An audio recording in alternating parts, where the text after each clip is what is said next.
Muy bien, shalom a todos, muchas bendiciones. Comenzamos la plática. Ya he dicho en otras ocasiones que los sabios de Israel fraccionaron los primeros 5 libros de la Biblia en 52 porciones para leer cada una de ellas los viernes a la tarde y durante el sábado en el día. A cada una de esas porciones de la Biblia hay una palabra hebrea para definirlas, que es una palabra que se dice parashá. Entonces, en la parashá que se leyó este viernes pasado y durante el día del sábado en las comunidades judías de todo el mundo, se leyó la parte del libro de Shemot, lo que nosotros conocemos como Éxodo. Las transliteraciones o las traducciones de los nombres de las personas o de los libros de la Biblia o de los personajes de la Biblia o de las ciudades de la Biblia no son realmente buenas, pero aquí las diremos solamente para que podamos entendernos y el lenguaje sea fluido. Si es que hay alguien que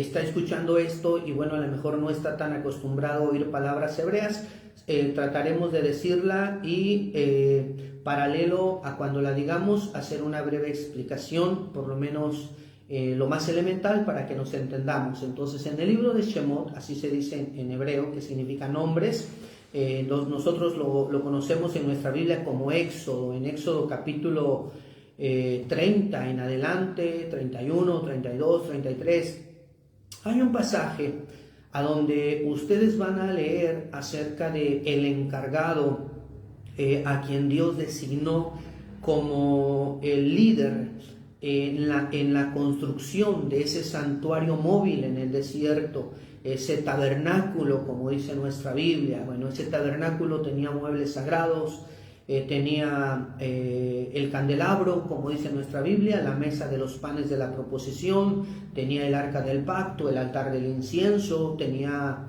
la fuente de bronce donde se lavaban las manos y los pies los sacerdotes para entrar al santuario, tenía el altar de bronce a donde se quemaban los sacrificios mañana y tarde.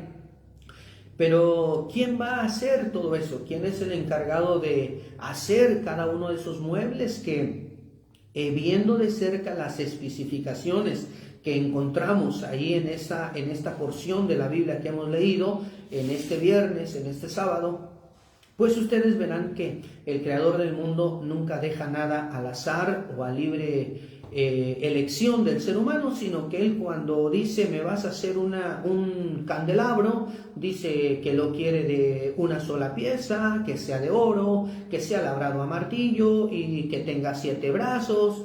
Es decir, él está dando instrucciones de hacer una lámpara, una menorá, se dice en hebreo, candelabro en castellano, como dice nuestra Biblia.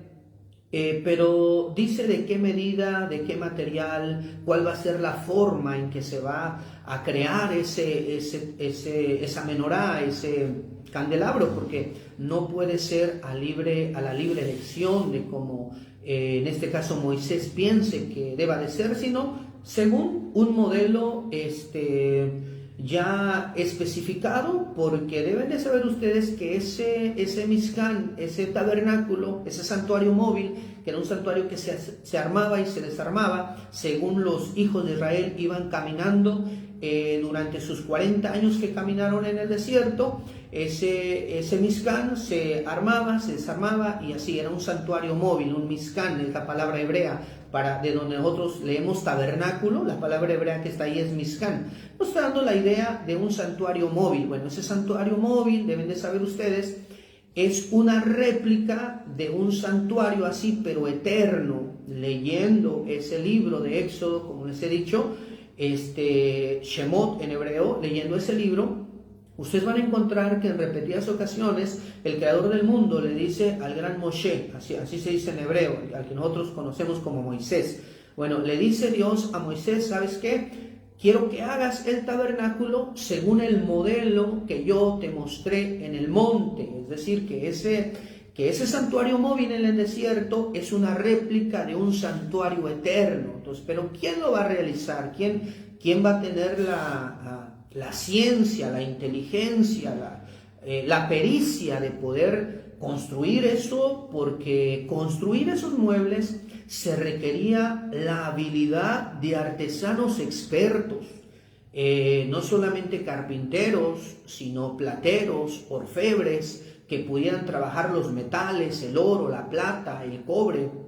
No solamente eso, para completar todo ese trabajo de ese santuario móvil, también había que hacer un incienso, había que hacer también un aceite de la santa unción, y se requería también, no, en estas pláticas no nos vamos a detener a leer la Biblia, no porque eso sea malo, sino porque leer la Biblia nos va a llevar un tiempo considerable, y entonces la mayoría de cosas que yo les digo de datos precisos están en este caso en el libro de Éxodo, del capítulo 30 al capítulo 34, hasta donde termina el 34, entonces ahí ustedes podrán checarlo, ¿sale? Cuando ustedes así lo quieran hacer.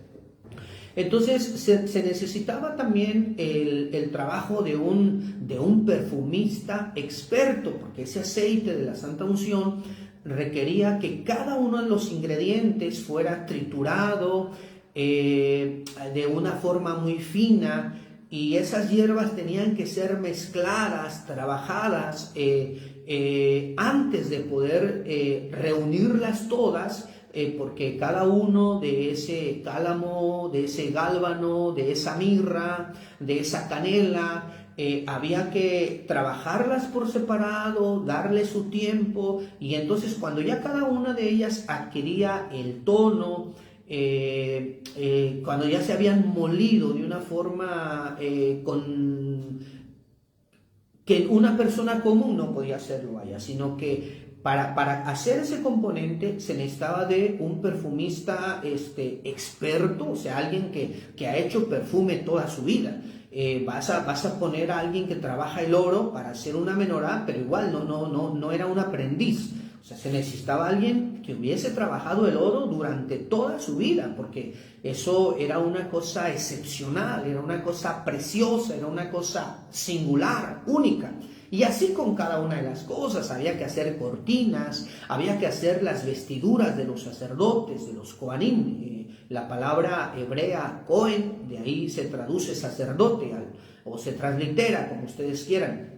Entonces, hacer muebles sagrados, la menorá, el candelabro, mil cosas, la vestidura de los sacerdotes, el aceite de la santa unción, el incienso, requería realmente de obras, de mano de obra experta en su ramo, sastres, decoradores de interiores, en ese tiempo había que tejer en las vestimentas de los sacerdotes hilos de plata, hilos de oro, había que hacer grabados, se trabajaban también piedras preciosas y había que tener la pericia de poder grabar sobre ellas el nombre de cada uno de los hijos de Israel. Es decir que la idea que les quiero dar, según la narración que hemos leído de la Biblia en este viernes que pasó, se requiere mucho trabajo, pero no solo trabajo, sino se requiere que los que están llevando a cabo ese trabajo sean expertos en su ramo, y no necesitabas a un experto, necesitabas un equipo de expertos para poder lograrlo.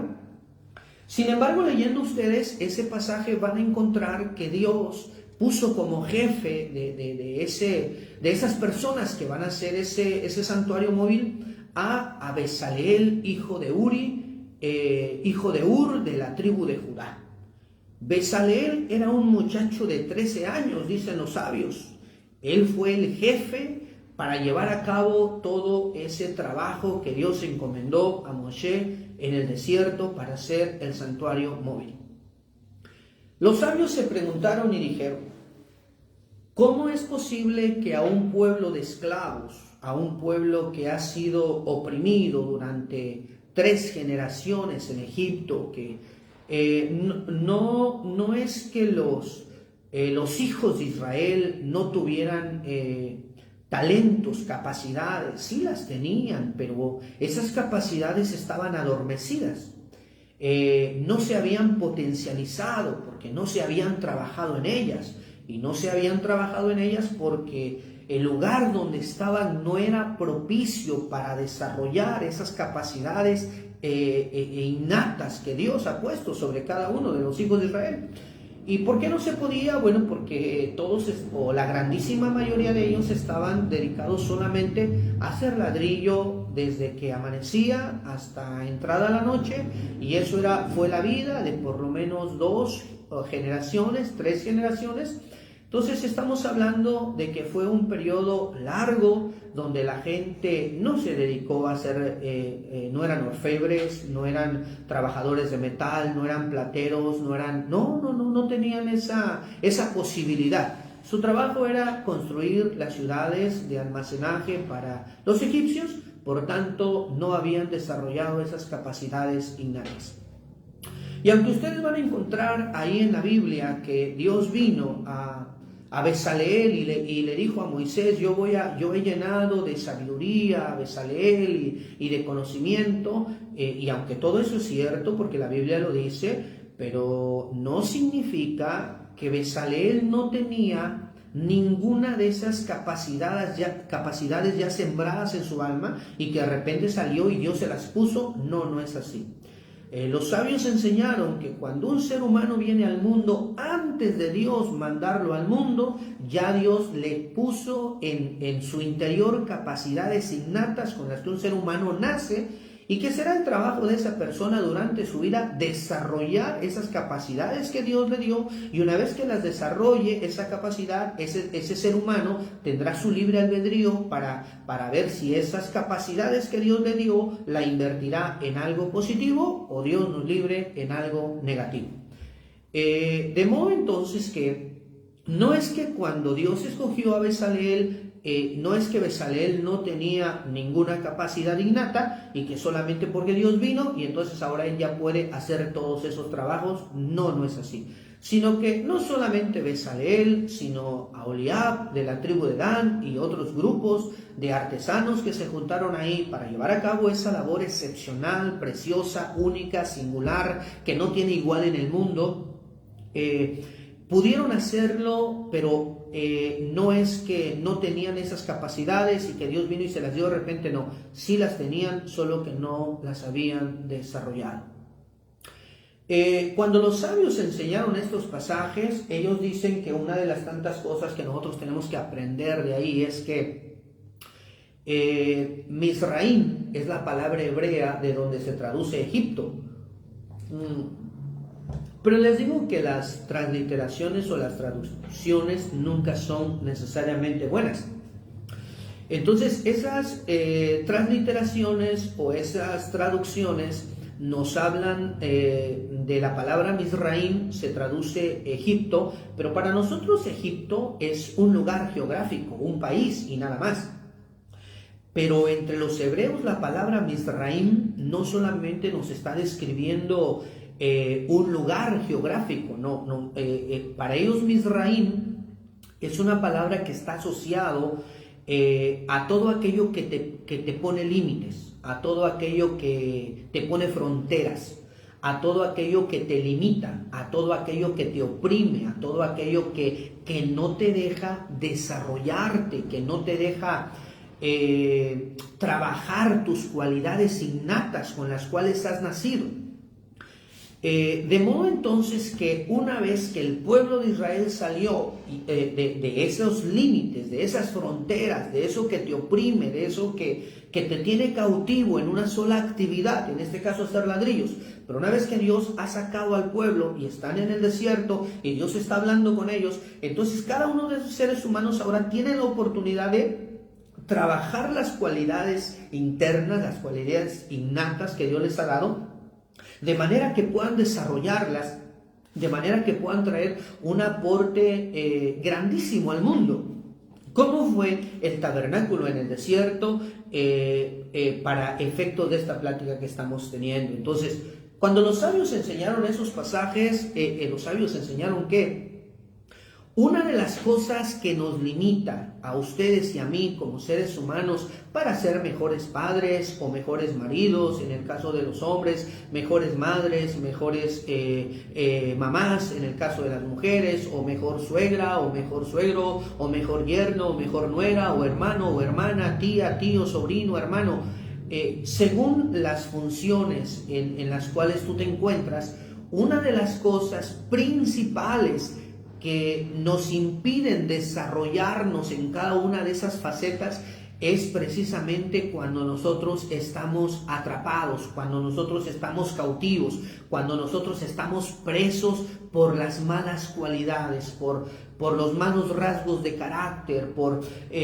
los pecados, por aquellas cosas que sabemos que nos hacen mal, pero que nos gustan demasiado hacerlo y que no podemos despegarnos de ella.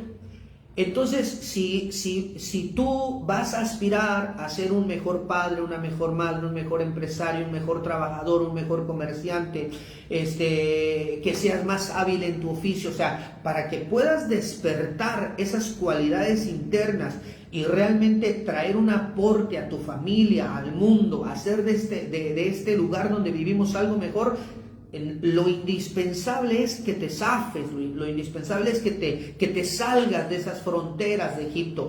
Egipto representa aquello que te limita, ese pecado que te cautiva, esa mala cualidad, esa flojera a lo mejor que no puedes dejar, o no sé, ponle el nombre de la cualidad negativa que tú sabes que tienes. Ese es tu Egipto. Y bueno, a lo mejor algunos, los que han trabajado más en su ser interno, a lo mejor están peleando con 3 malas cualidades, pero los que hemos trabajado menos en nuestro ser interno, estamos peleando con 50, y los que están más atrás, pues ni siquiera están peleando, o sea, ni siquiera están en la lucha.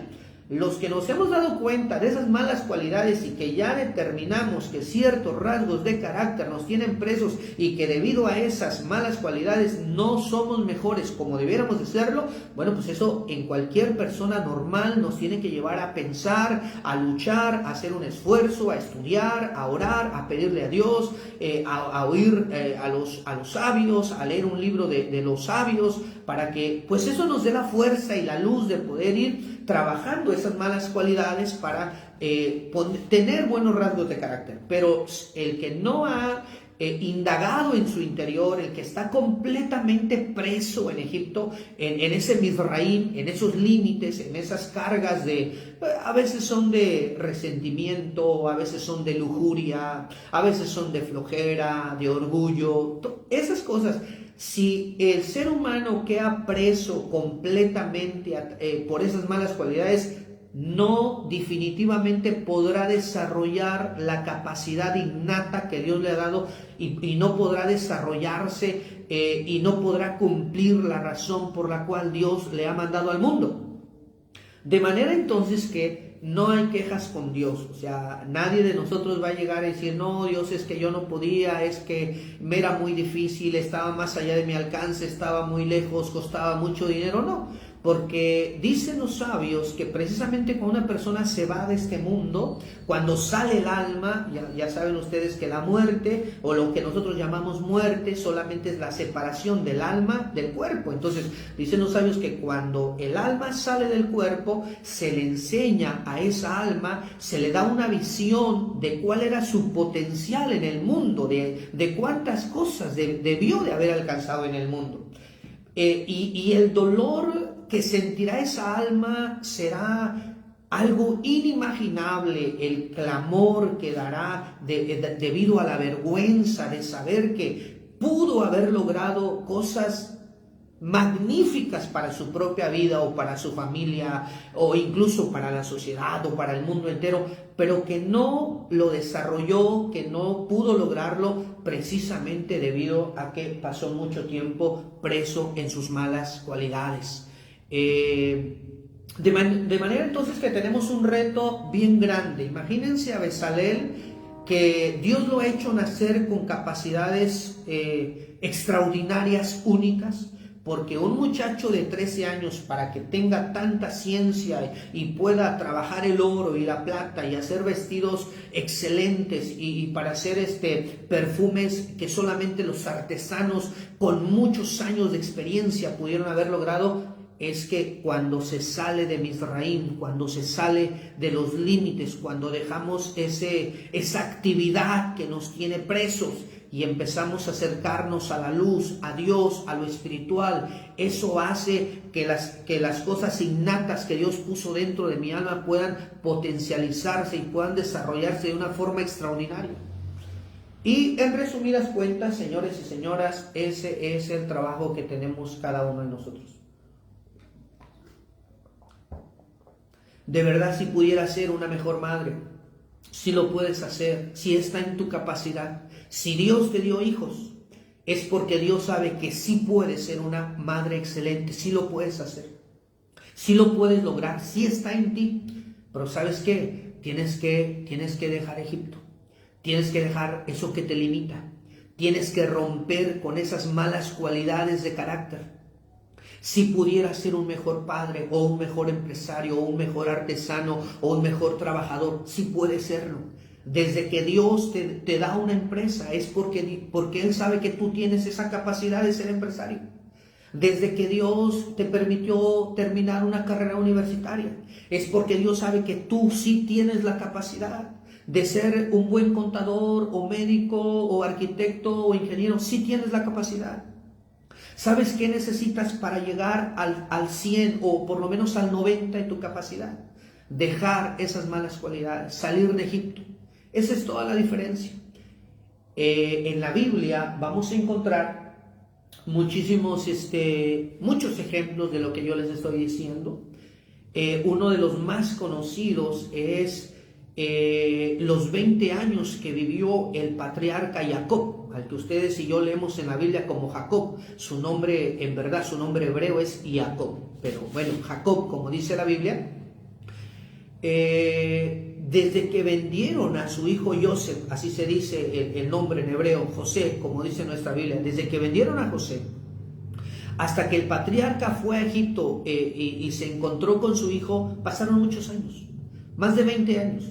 Desde que José se separó de su padre porque fue vendido a Egipto, hasta que el patriarca recibe la noticia de que su hijo en verdad está vivo y que no está muerto, sino que vive, pasaron por lo menos 20 años.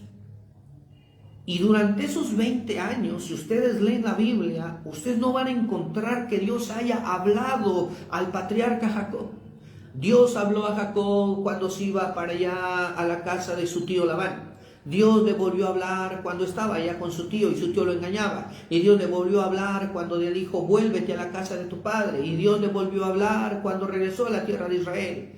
Pero cuando vendieron a Joseph, dicen los sabios que Jacob se quedó muy triste. Y si ustedes leen la Biblia, en esa parte de la historia, la Biblia dice que Jacob se puso muy triste, que todos sus demás hijos, todos sus demás familiares se le acercaron, le hablaron, le dijeron, aquí estamos contigo. Y Jacob les dijo, no quiero saber nada de nadie, yo extraño demasiado a mi hijo, yo lo voy a llorar todos los días de mi vida, y así llorando me voy a reunir con él en la sepultura, porque él pensaba que ya que Joseph estaba muerto.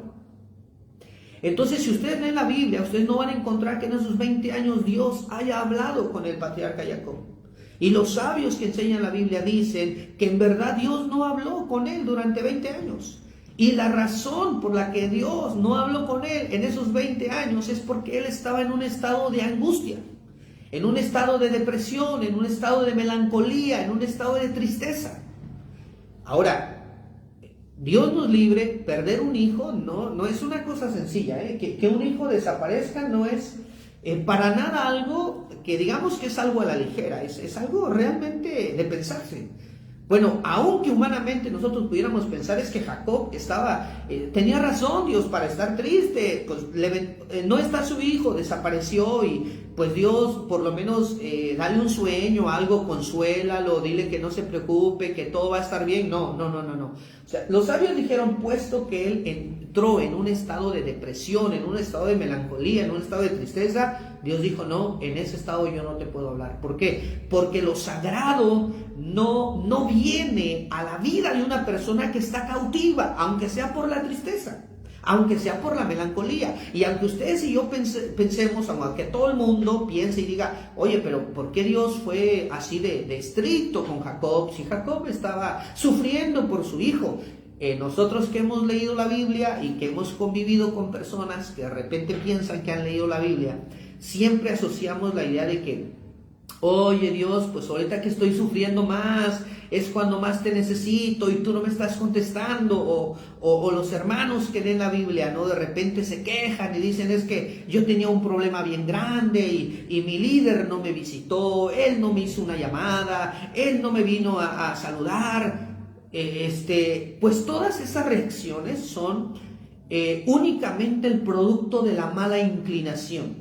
Porque el creador del mundo no habló con el patriarca Jacob. Y los sabios dicen que no habló con él en ese tiempo porque él no estaba en un estado correcto en su alma para que Dios hablara con él. Lo que les estoy diciendo con esto es que sí, e incluso que humanamente nosotros pensamos que Jacob tenía razón para estar triste, aún así Dios no le habló, porque no estaba en un estado correcto. Entonces, esa fuerza que estaba en el alma del patriarca de hablar con Dios, de tener revelaciones, de tener sueños, de tener profecía, se detuvo, se adormeció, por lo menos durante 20 años. ¿Por qué? Porque no tenía ese estado mental correcto para que Dios hable con él. De manera que cuando algunos de nosotros, Dios nos libre, estamos presos en la mentira, estamos presos en los malos pensamientos, es imposible que tus capacidades internas se puedan potencializar. Y si tus capacidades internas no se potencializan al máximo, es imposible que puedas cumplir tu propósito en este mundo. Y créeme cuando te digo, desde que Dios te dio la oportunidad de casarte, si eres hombre, es porque sí puedes ser un buen marido, sí puedes serlo, pero tienes que zafarte de Misraim, tienes que quitarte de ahí. Desde que Dios, señora, te dio la oportunidad de casarte, es que sí, tú tienes la capacidad de ser una esposa excelente, sí lo tienes. Dios te lo puso a ti en tu ser interno. Y por eso Dios te dio la capacidad de casarte. Dios te dio esa oportunidad. Pero para que tú lo logres, tú necesitas zafarte de esas malas cualidades, salirte de Misraim.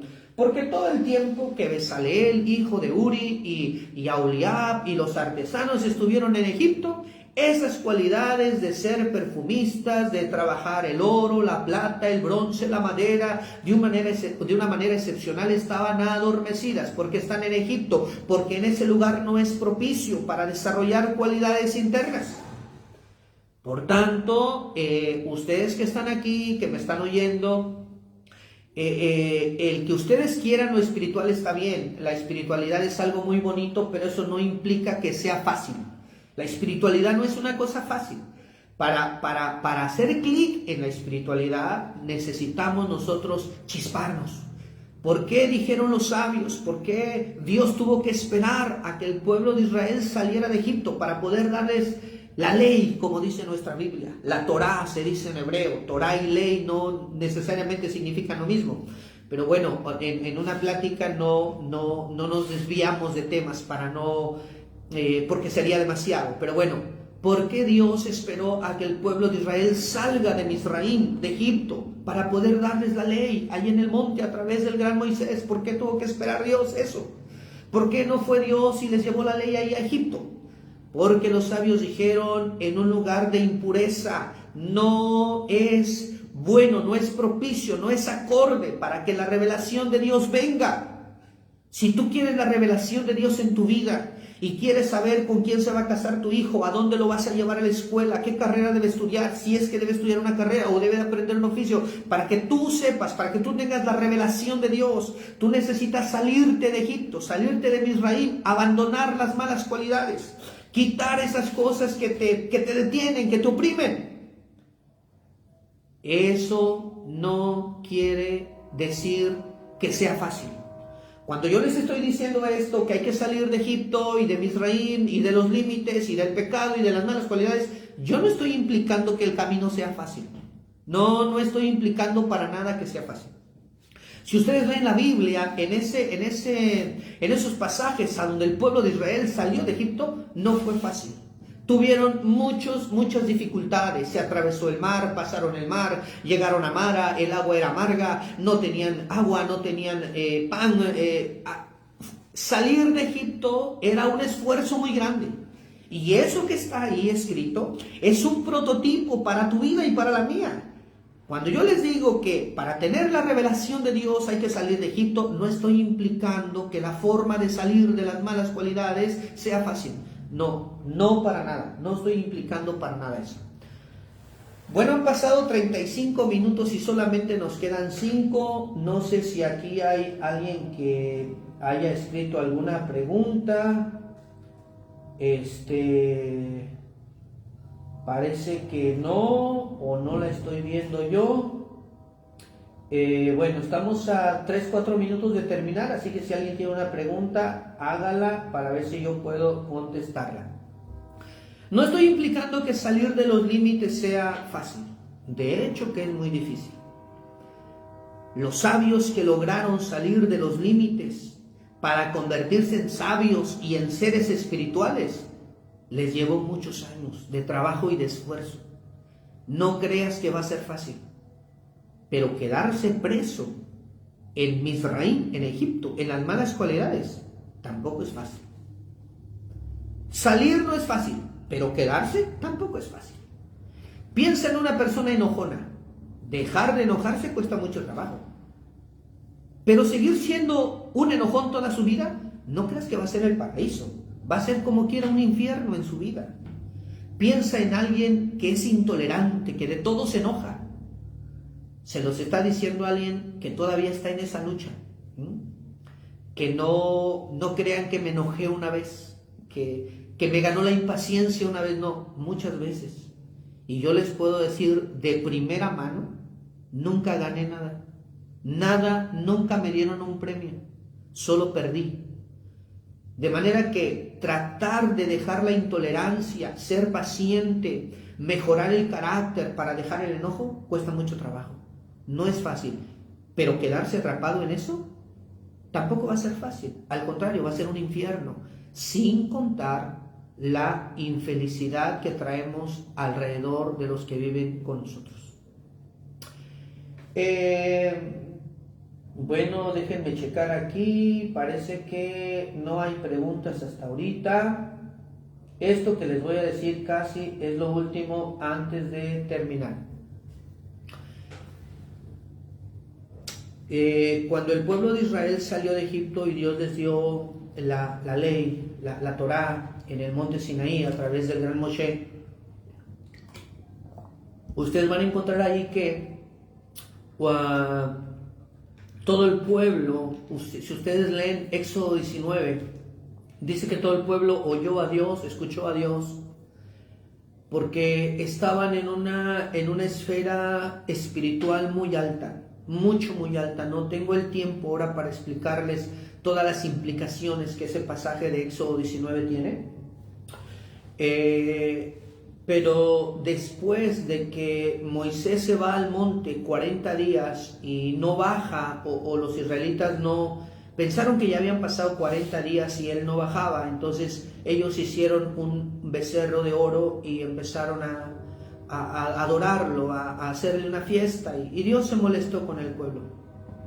Posterior a eso, Moisés vuelve al monte Sinaí otra vez para hablar con Dios, para estar allá. Y en total, Moshe estuvo en el monte Sinaí 120 días en total, ¿sale? Al cabo de los 120 días que él bajó, que ayunó en esos 120 días, y ahora no hay tiempo para decir qué significa que ayunó, pero la Biblia dice que cuando Moisés bajó del monte, su rostro resplandecía y la gente tenía miedo de verlo. Tenía miedo de verlo porque su estado espiritual había bajado. Antes de adorar el becerro de oro, en Éxodo 19, ellos pudieron oír a Dios, pudieron ver la visión en la montaña. Pero una vez que su espiritualidad bajó, entonces incluso el rostro de Moisés les daba miedo. ¿Por qué? Porque su estado espiritual habían caído en un pecado de idolatría. Y eso es lo que pasa, señores y señoras, con ustedes y conmigo también a veces. Debido a las cosas internas que hay en nosotros, mermamos en nuestra capacidad para poder percibir lo divino. Y estamos, créanme, en un tiempo muy difícil, a donde hay cada ser humano, en donde tú me digas, no hablando de nadie en particular, diciendo que son alumbrados, ungidos, iluminados, o no sé qué tantos títulos. Pero créeme cuando te digo, la única forma de lograr que lo espiritual se comunique contigo y puedas potencializar esas cualidades que Dios te ha dado es dejar los límites, dejar el pecado, dejar las cosas no correctas, dejar aquellas cosas que nos oprimen. Parece que estaba yo haciendo mala cuenta. Empezamos 8:30 y son las 9:05, ¿no? Nos quedan 5 minutos. No me aparece aquí ninguna pregunta, solamente sí, me parece que hay una, dice Eliseo Cruz, saludos hasta la Ribera Maya, Shalom. Los sabios, ¿sobre qué bases pudieron sobreponerse a la mala inclinación? Perfecto, es una de las cosas que aprecio de ti, que siempre haces preguntas muy puntuales, muy correctas. Aunque no se puede abarcar todo en una plática, Eliseo, pero debes de saber que la forma principal de lograr sobreponerse a esas malas cualidades es no enfrentarlas todas al mismo tiempo, sino comenzar de una por una. Es decir, que el señor Eliseo tiene que hacer una lista de las cualidades más malas que tú mismo piensas que tienes. Y si no sabes cuáles tienes, pues pide la ayuda a tu esposa. Ella, te aseguro que te va a saber decir en el momento cuántas malas cualidades tienes. Y no es algo propio tuyo, es para cualquier esposo. Si no sabe qué cualidades tiene malas, nomás que le pregunte a su esposa y le va a enumerar, pero más de una decena al momento. Entonces, tú mira dentro de ti mismo cuáles son las más malas cualidades que tienes, más marcadas, o pregúntale a tu esposa, haz una lista y empieza a trabajar una por una. Nadie de ustedes piense que la espiritualidad se logra a brincos. Esto no es un discipulado de 2 días, o de 3 meses, o de 3 años, y que después de 3 años, porque tú ya fuiste a no sé a dónde, y estudiaste no sé qué, ya tú ahora estás apto para hablar de la Biblia. Esas cosas en la espiritualidad no existen. La espiritualidad se logra paso a paso, así que ese es el camino, Eliseo, no solo para ti, para mí y para todos aquellos que quieren la espiritualidad, porque así lo enseñaron los sabios, ¿sale? Y me parece que no hay más aquí preguntas, nos quedan solamente 3 minutos. De verdad les digo, hablar, comentar la Biblia es algo extraordinario y no es algo que se deba tomar con ligereza. Para yo decirles lo que les estoy diciendo aquí, no lo soñé anoche, no es algo que se me ocurrió, es algo que me llevó tiempo razonar, interiorizar, oír, escudriñar, estudiar en los libros sagrados. Así que bueno, aprovechen el tiempo. Aquí nos vamos a ver con la ayuda divina todos los días lunes, 8:15 comenzamos la transmisión, 8:30 comenzamos la plática. Pero pueden seguir esta página, yo les animo a que lo hagan otra vez, no por proselitismo, no por dar a conocer a nadie, no. Si ustedes creen que esta plática les ayudó en algo, por favor, compartan el video, recomienden a sus amigos solo si les ayudó. Si no, tan amigos como siempre, no, aquí no estamos para ser paleros, dijéramos en la Ciudad de México, no. Aquí te ayudó, crees que es bueno, crees que le puede dar a alguien más, compárteselo, díceselo, recomiéndale que siga esta página. Estamos aquí de lunes a jueves, con la ayuda de Dios. Mañana estará el amigo Vic, el miércoles Jorge Rebollo, y el jueves Abraham Isaac, el ingeniero Abraham Isaac, con la ayuda divina. Así estaremos por ahora de lunes a jueves, y ya tendremos viernes, sábado y domingo para otros que se irán añadiendo, a lo mejor de una forma intermitente al principio, pero que después también podrán ustedes ahí seguirlo. Bueno, aquí me manda unos mensajes, unas personas que bueno, no sé quiénes son. Shalom a todos, aquí nos encontramos con la ayuda divina el día lunes, pero sigan la página por lo menos mañana, el miércoles y el jueves, que también habrá transmisión, será de bendición para ustedes. Shalom Alejem, muy buenas noches.